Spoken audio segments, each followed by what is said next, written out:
Gente boa, nessa quarta parte, polaridade das moléculas, a gente vê, ó, moléculas formadas por 5 elementos.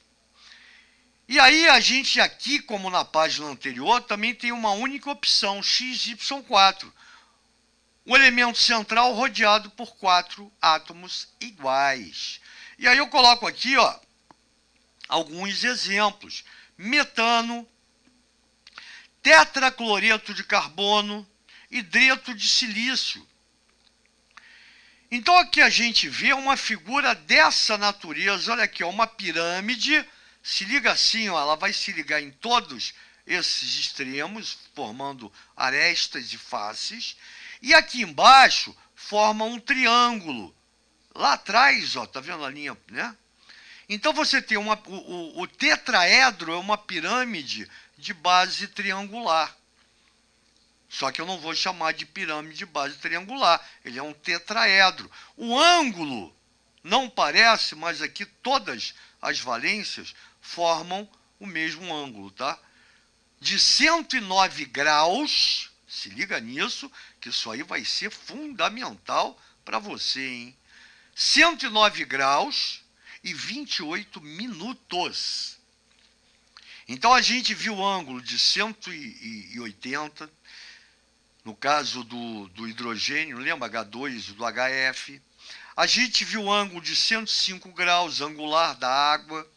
A gente viu o ângulo de 120 graus do cloreto, do hidreto de boro ou do cloreto de alumínio.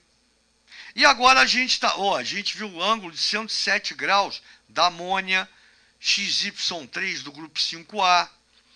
E agora a gente está vendo o ângulo de 109 graus e 28 minutos. Como em todos os casos, a resultante aqui das forças que formam esse ângulo é igual a zero. Então essa molécula, toda molécula XY4 é uma molécula polar. E a geometria, eu já falei o nome da figura. Como ela forma um tetraedro regular, tá? A geometria é tetraédrica. Então, quer dizer, aqui é simples, né? Só existe um tipo de molécula formada por 5 elementos que vai te dar isso, então não tem erro. Então, a gente aproveita esse último quadro para fazer uma revisão.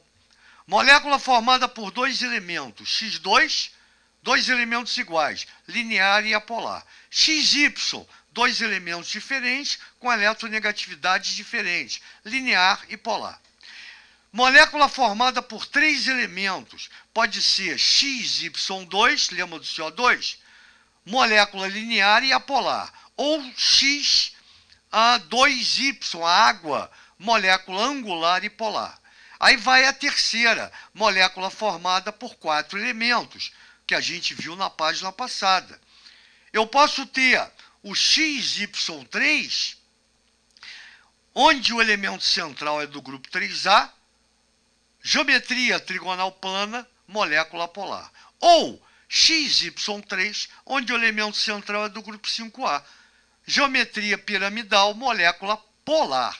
E, finalmente, XY4, que a molécula vai ser sempre a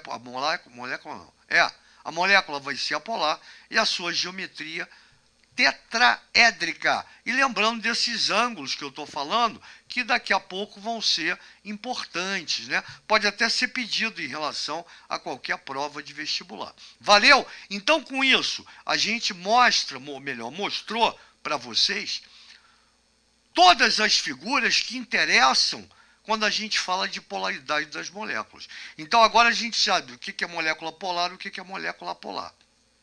Perfeito? Quais as fórmulas geométricas? Quais os ângulos formados? Tudo isso é fundamental para a nossa base, para o nosso fundamento. E a partir daí a gente entra, tá, em ligações intermoleculares. E a gente vai precisar muito desses conceitos que a gente viu até agora. Valeu, grande abraço. Boa aula, hein? Gostei.